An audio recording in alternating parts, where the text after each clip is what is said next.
नमस्कार दोस्तों, स्वागत है आपका वेल्थ फाइल नंबर 5 में financial fitness cash flow community की ओर से इस वीडियो सीरीज में, जहां पर हम टी हार्व एकर साहब की किताब the secrets of the Millionaire mind के ऊपर चर्चा कर रहे हैं।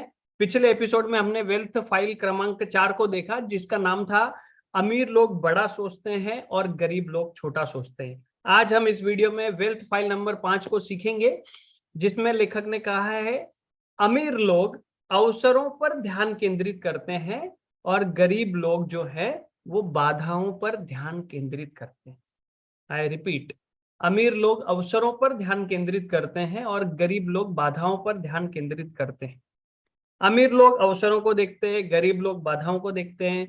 अमीर लोग विकास की संभावनाओं को देखते हैं, गरीब लोग हानि की आशंकाओं को देखते हैं। अमीर लोग पुरस्कारों पर ध्यान केंद्रित करते हैं, गरीब लोग जोखिमों पर ध्यान केंद्रित करते हैं। दोस्तों, ये मामला युगों पुराने सवाल का है कि गिलास आधा भरा हुआ है या आधा खाली है। लेकिन यहाँ पर हम सकारात्मक चिंतन की बात नहीं कर रहे हैं। हम तो दुनिया को देखने के आपके आदतन दृष्टिकोण की बात कर रहे हैं। गरीब लोग डर के आधार पर विकल्प चुनते हैं। उनका दिमाग लगातार ये खोजता है कि इसमें क्या गलत है या क्या गलत हो सकता है। उनकी मूलभूत मानसिकता ये होती है कि अगर ये काम नहीं करेगा तो क्या होगा, या अक्सर ऐसी भी होती है कि ये काम नहीं करेगा।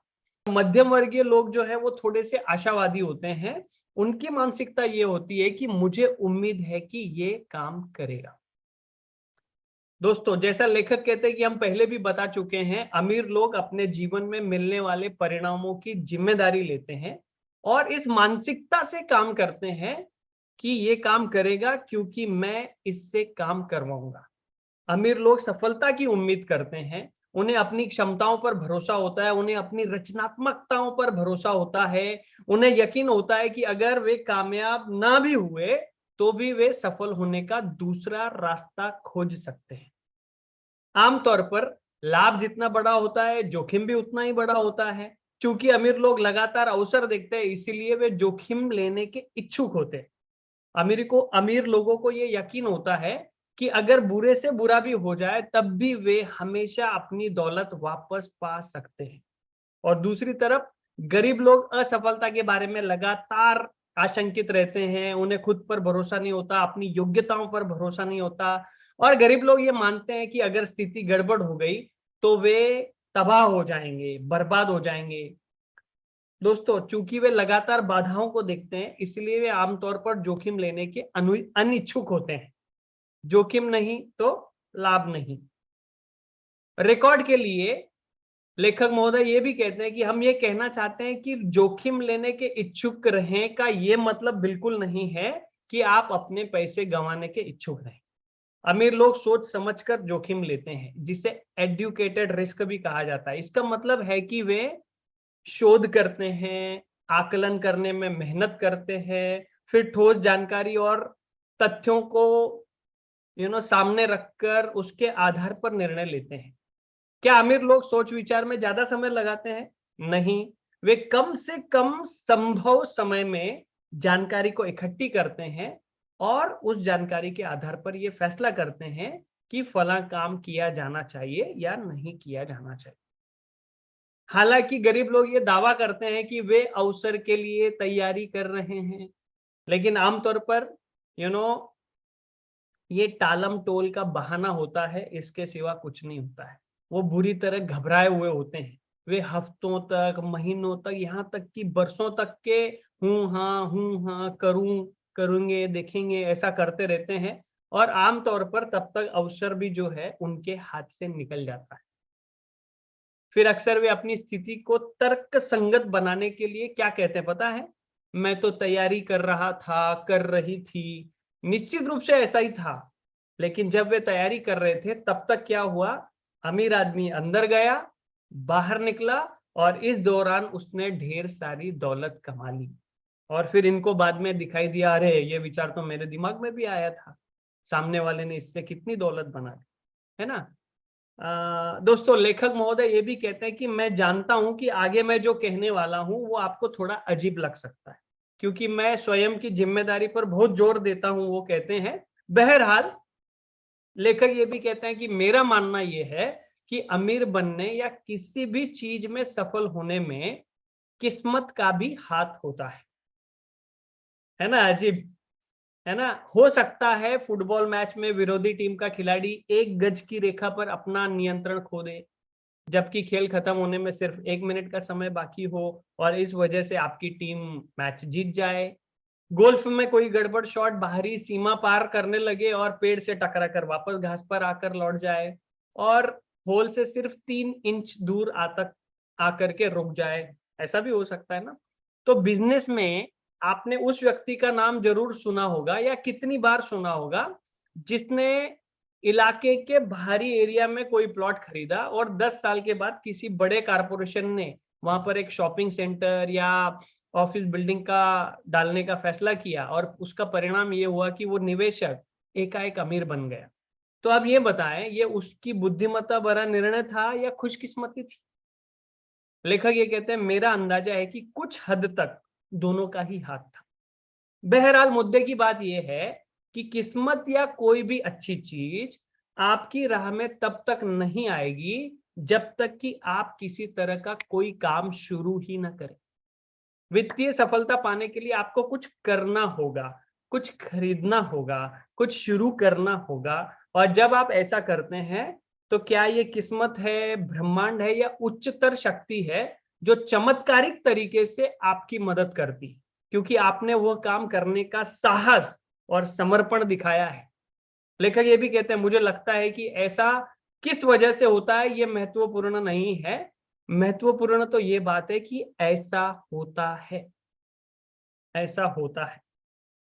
दूसरा, लेखक ये भी कहते हैं कि एक प्रमुख सिद्धांत है जिसे यहाँ पर वो बताना चाहते हैं, वो ये है कि अमीर लोग उन चीजों पर ध्यान केंद्रित करते हैं जिन्हें वे चाहते हैं, जबकि गरीब लोग उन चीजों पर ध्यान केंद्रित करते हैं जिन्हें वे नहीं चाहते। एक बार फिर ब्रह्मांड का नियम क्या कहता है? आप जिस चीज पर ध्यान केंद्रित करते हैं वह बढ़ती है। वाह! आप जिस चीज पर ध्यान केंद्रित करते हैं वह चीज बढ़ती है। क्योंकि अमीर लोग हमेशा अवसरों पर ध्यान केंद्रित करते हैं, इसीलिए उन्हें ढेर सारे अवसर मिल जाते हैं। उनकी सबसे बड़ी समस्या ये होती है कि उन्हें पैसे कमाने की इतनी संभावनाएं दिखती है कि वे उनको संभाल नहीं पाते। और दूसरी तरफ गरीब लोगों को बाधाओं पर ध्यान केंद्रित करने की आदत होती है, इसीलिए उनके सामने ढेर सारी बाधाएं आ जाती हैं। उनकी सबसे बड़ी समस्या ये होती है कि उन्हें इतनी अविश्वसनीय बाधाएं नजर आती है कि वे उनको संभाल नहीं पाते, है ना? और कारण बिल्कुल साफ है दोस्तों, आपकी एकाग्रता किस क्षेत्र में है, इससे यह तय होता है कि जीवन में आपको क्या मिलता है। अवसरों पर ध्यान केंद्रित करेंगे तो अवसर मिलेंगे, बाधाओं पर ध्यान केंद्रित करेंगे तो बाधाएं मिलेंगी। मैं ये नहीं कह रहा हूं कि समस्याओं की परवाह ना करें, जाहिर है जब समस्या आए तो उनसे तत्काल निपटें, लेकिन अपनी निगाह लक्ष्य पर जमाए रखें और लगातार उसकी ओर बढ़ते रहें। अपना समय, अपनी ऊर्जा मनचाही चीज को साकार करने में लगाएं। जब बाधाएं आए तो उनका सामना करें, फिर तत्काल अपनी निगाहें लक्ष्य पर जमा लें। जिंदगी में आपका लक्ष्य समस्या सुलझाना नहीं है, आपको अपना सारा समय और ऊर्जा आग बुझाने में नहीं बितानी है। जो लोग ऐसा करते हैं वो पीछे रह जाते हैं। आप अपना समय और ऊर्जा विचार तथा कर्म में लगाएं और अपने लक्ष्य की ओर लगातार बढ़ते रहें। लेखक पूछते हैं, क्या आप साधारण लेकिन उतनी ही दुर्लभ सलाह चाहते हैं? तो वो सलाह ये है, अगर आप अमीर बनना चाहते हैं तो पैसा बनाने, उसको रोक कर रखने और निवेश करने पर ध्यान केंद्रित करें। आई रिपीट, पैसा बनाने, उसको रोक कर रखने और निवेश करने पर ध्यान केंद्रित करें। अगर आप गरीब बनना चाहते हैं तो खर्च करने पर ध्यान केंद्रित करें। आप चाहे हजारों पुस्तकें पढ़ लें, ये सफलता का मंत्र बताने वाले सैकड़ों कोर्सेस में चले जाए, ऐसे हजारों वीडियो देख लें, लेकिन मुद्दे की बात यह है, याद रखें, आप जिस चीज पर ध्यान केंद्रित करते हैं वह बढ़ती है। अमीर लोग ये भी समझते हैं कि किसी को भी सारी जानकारी पहले से नहीं मिल सकती। वो ये कहते हैं कि उनका एक कोर्स है जिसमें वो आंतरिक शक्ति का इस्तेमाल करके सफलता हासिल करना सिखाते हैं, जिसमें एक सिद्धांत सिखाया जाता है तैयार रहो, गोली चलाओ, निशाना साधो। Be ready, shoot and then aim. Be ready, shoot and then aim. इसका क्या मतलब है? कम से कम समय में जितनी अच्छी तैयारी कर सकते हैं कर लीजिए, फिर कर्म करना शुरू करें, फिर रास्ते में सुधार करते चलें। ये सोचना मूर्खता है कि आप भविष्य में घटने वाली सारी घटनाओं को अभी अनुमान लगा लें, या ये मानकर खुद को धोखा ना दे। कोई लेखक ये भी कहते हैं कि ये मानकर आप खुद को धोखा ना दें, आप भविष्य में आने वाली हर परिस्थिति से निपटने की तैयारी कर। दोस्तों, लेखक ये भी कहते हैं कि ये सोचना मूर्खता है कि आप भविष्य में घटने वाली सारी घटनाओं का अभी अनुमान लगा लें। ये मानकर खुद को धोखा ना दें कि आप भविष्य में आने वाली हर परिस्थिति से निपटने की तैयारी कर सकते हैं और खुद को अभी से सुरक्षित रख सकते हैं। क्या आप जानते हैं कि ब्रह्मांड में सीधी लकीरें नहीं होती हैं? जिंदगी भी बिल्कुल सीधी लकीरों में नहीं चलती है। या तो ये बल खाती नदी की तरह बहती, ये तो बल खाती नदी की तरह बहती है। अक्सर आपको अगला मोड़ ही दिखता है और वहां पहुंचने के बाद फिर आपको अगला दृश्य दिखाई देता है, फिर आप आगे बढ़ सकते हैं। दोस्तों, विचार ये है कि आपके पास आज जो भी है, आप जहां भी हैं, खेल में उतर जाइए। लेखक इसे गलियारे में प्रवेश करना कहते हैं, कॉरिडोर कहते हैं ना, हम कॉरिडोर में एंट्री करना। मिसाल के तौर पर वर्षों पहले वो अपनी स्टोरी बताते हैं कि फ्लोरिडा में उनको रात्रिकालीन डिजर्ट कैफे खोलने की योजना उनको बनाने का मन हुआ। वो योजना बना रहे थे और उन्होंने जगह और विकल्पों और बाजार का अध्ययन किया। इसके साथ ही उन्होंने पता लगाया कि उन्हें किन सामानों की जरूरत पड़ेगी। उन्होंने कॉफी, केक, पाई, आइसक्रीम के अलग अलग प्रकारों का भी शोध किया। और लेकिन उसका नतीजा क्या निकला? वो कहते हैं कि उनकी सबसे बड़ी पहली समस्या ये हो गई कि वो ज्यादा मोटे हो गए, क्योंकि वो केक शॉप पर जाकर बैठते थे तो केक खाते थे, ऐसा करते करते वो ज्यादा मोटे हो गए। शोध के चक्कर में खाने पीने से उन्हें ज्यादा मदद नहीं मिल रही थी। फिर उन्होंने खुद से पूछा, हर इस बिजनेस के अध्ययन का सबसे अच्छा तरीका क्या है? फिर वो कहते हैं, मैंने हारो नाम के इस आदमी की बात सुनी जो जाहिर है कि मुझसे ज्यादा स्मार्ट था। अगर आप सचमुच किसी व्यवसाय की बारीकियां सीखना चाहते हैं तो उसमें उतर जाएं। आपको पहले दिन से ही उसका मालिक बनने की आवश्यकता नहीं है। उस बिजनेस में नौकरी कर लें या गलियारे में पहुंच जाएं। आप किसी रेस्टोरेंट में झाड़ू लगाकर और बर्तन मांजकर उसके बारे में जितना सीखेंगे, उतना बाहर रहकर 10 साल के शोध में भी नहीं पता कर पाएंगे दोस्तों। है ना? बहुत बढ़िया बात है। लेखक ये भी बताते हैं, मैंने आपको बताया था ना, वो मुझसे ज्यादा स्मार्ट है, जिसने ये सलाह दी वो हारा। और दोस्तों, फिर लेखक ये कहते हैं कि मैंने भी वही किया। मैंने मदर्स बटलर शॉप में नौकरी कर ली। काश मैं बता सकता कि उन्होंने तत्काल मेरे गुणों को पहचान लिया और फिर पहले ही दिन मुझे सीईओ बना दिया। लेकिन न जाने क्यों वे मेरे प्रशासनिक नेतृत्व के गुणों को देख ही नहीं पाए और उन्होंने उनकी परवाह ही नहीं की। और लेखक ये कहते हैं कि मैंने बस बॉय के रूप में वहां पर काम शुरू कर दिया। बस बॉय जानते हैं क्या होता है? फर्श पर झाड़ू लगाने का और झूठे बर्तन मांजने का काम करने वाला लड़का। दोस्तों, लेखक ये भी कहते हैं कि इरादे की शक्ति भी कितनी मजेदार ढंग से काम करवाती है ना? आपको लग रहा होगा कि ये काम करने के लिए मुझे अपने आत्मसम्मान को भूलना पड़ा होगा, लेकिन वो ये भी कहते हैं कि सच्चाई तो ये है कि मैंने इस तरह से देखा ही नहीं। मैं तो डेजर्ट बिजनेस सीखने के मिशन पर था। मैंने किसी दूसरे के टिकट पर दूसरे के मिले टिकट पर सीखने के अवसर का लाभ भी उठाया और उसके बारे में कृतज्ञ भी रहा। और मजे की बात क्या थी कि ये काम करते हुए उन्हें जेब खर्च के लिए थोड़ी सी चिल्लर भी मिल रही थी। बस बॉय के रूप में काम के दौरान उन्होंने मैनेजर से बातचीत करने में ज्यादा से ज्यादा समय लगाया और आमदनी और लाभ के बारे में ज्यादा जानकारी ली। बॉक्स के ऊपर स्टडी करके उन्होंने सप्लायर्स के नामों का पता लगाया, उनके नंबर्स का पता लगाया। और सुबह 4 बजे उठकर उन्होंने बेकर्स की मदद भी की ताकि बर्तनों का, मूल सामग्री का उत्पन्न हो सकने वाली, यानी मैन्युफैक्चरिंग के दौरान उत्पन्न हो सकने वाली समस्याओं के बारे में वो पता कर सके। लेखक ये भी कहते हैं दोस्तों कि पूरा सप्ताह गुजर गया, मुझे लगता है कि मेरा काम काफी अच्छा रहा होगा, क्योंकि मैनेजर ने उन्हें बिठाकर पाई खिलाई, तालियां बजाई और कैशियर बनने का ऑफर भी दिया, अवसर भी दिया।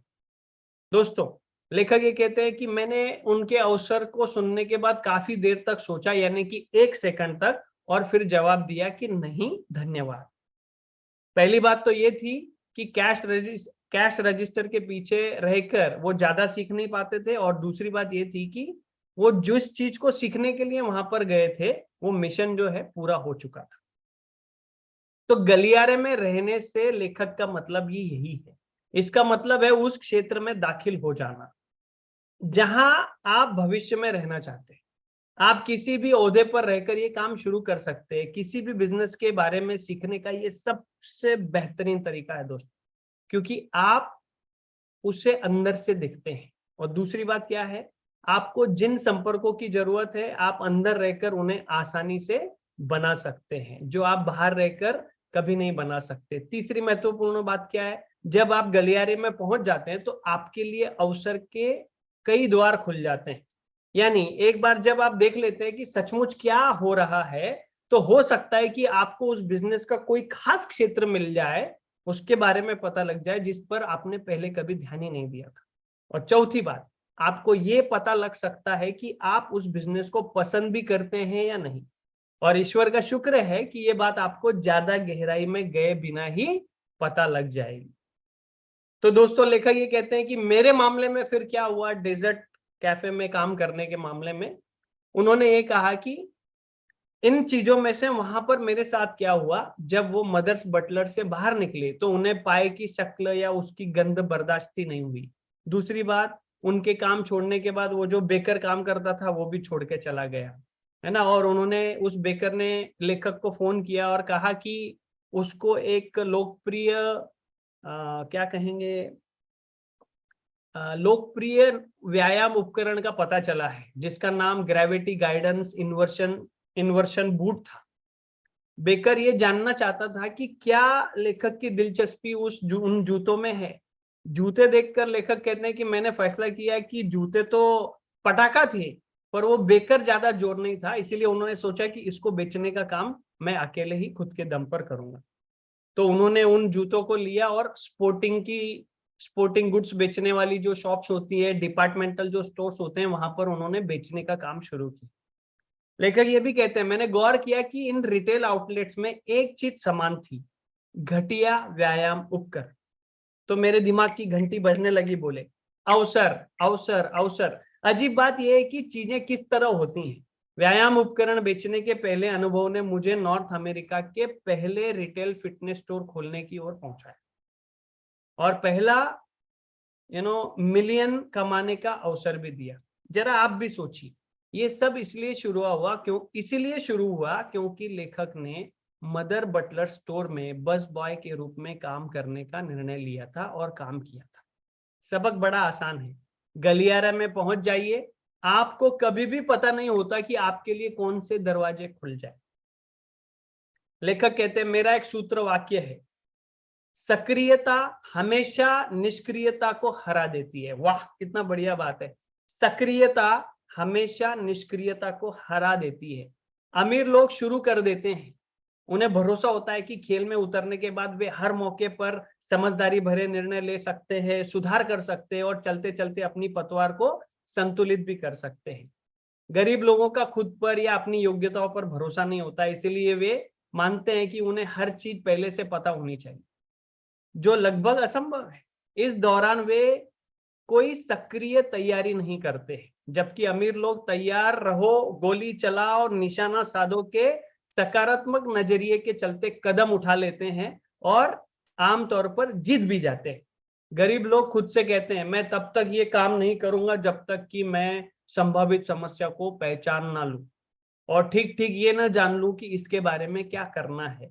इसी वजह से वे कभी भी कदम नहीं उठा पाते हैं और अवसर को गंवा देते हैं। दोस्त, don't be like the poor people. अमीर लोग अवसर देखते हैं और लपक कर उसको पकड़ लेते हैं और पहले से ज्यादा अमीर बन जाते हैं, और गरीब लोग वे हमेशा तैयारी ही करते रहते हैं।